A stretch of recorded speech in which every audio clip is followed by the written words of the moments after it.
For the last 80 years, there was an unwritten rule in global politics. America sets the table, and the rest of the world eats. Washington built the financial systems, secured the ocean trade routes, and held the ultimate military veto. But right now, that unwritten rule is being shattered.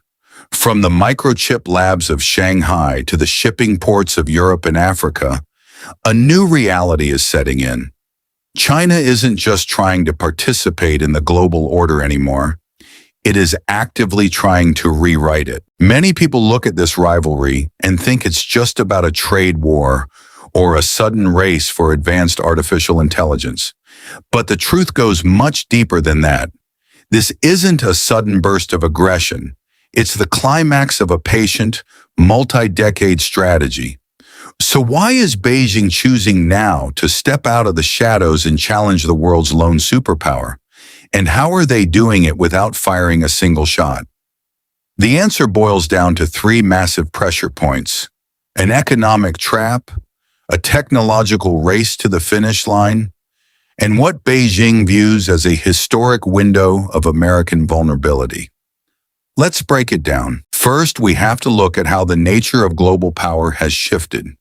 In the 20th century, superpower status was measured in aircraft carriers and military bases.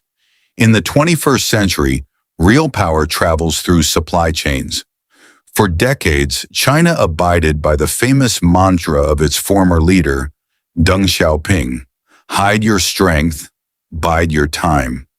They quietly transformed into the world's factory floor, but today they've moved up the food chain.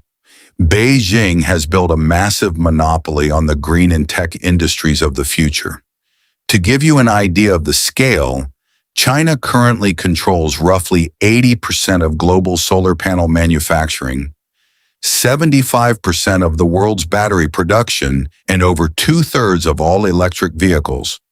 They also hold a near monopoly on refining the rare earth minerals that American defense contractors need to build precision-guided missiles and advanced radar. Because of this industrial gravity, China has developed a form of global influence that doesn't rely on lectures or military invasions.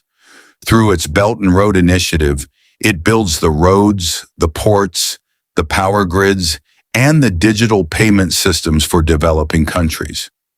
By creating these alternative pipelines, China is slowly insulating itself and its partners from American financial pressure. If Washington decides to use economic sanctions as a weapon, Beijing's goal is simple: make sure the world has a backup system ready to go.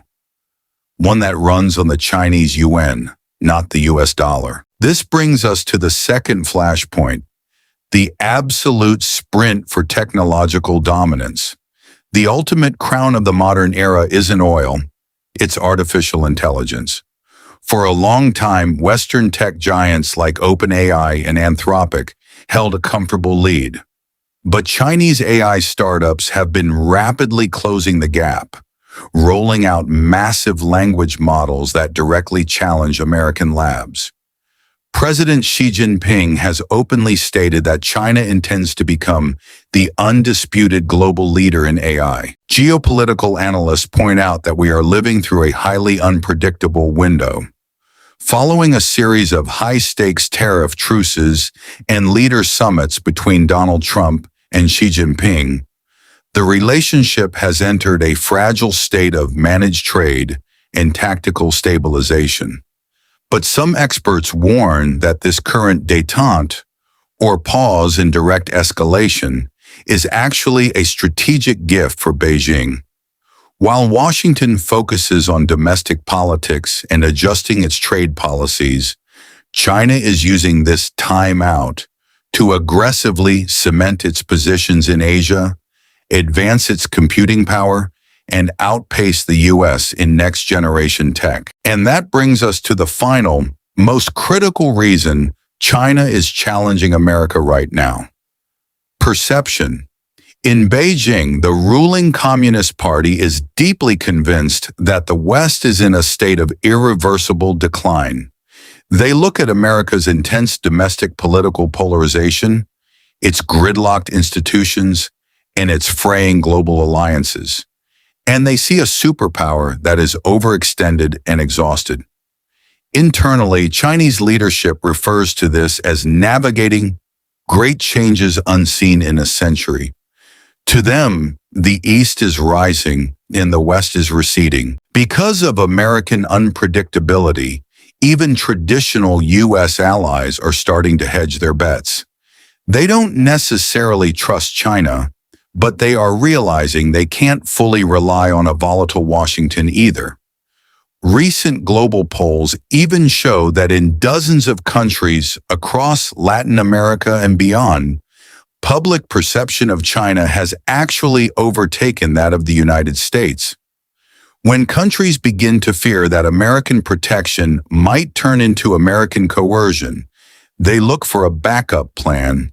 They start buying insurance, and China is more than happy to sell it to them, contract by contract, port by port. Ultimately, China is challenging America because it believes the historical window is wide open. It doesn't need to defeat the U.S. military in a direct war to win this competition. It simply needs to outbuild, outmanufacture, and position itself as a steadier, more predictable alternative to an unsettled world.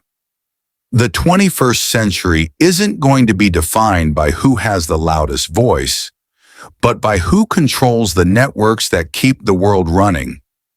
What do you think? Can the U.S. successfully manage this rivalry, or is a shift in global dominance inevitable? Let me know your thoughts in the comments below. If you found this analysis helpful, hit that like button, subscribe for more deep dives, and we'll see you in the next video.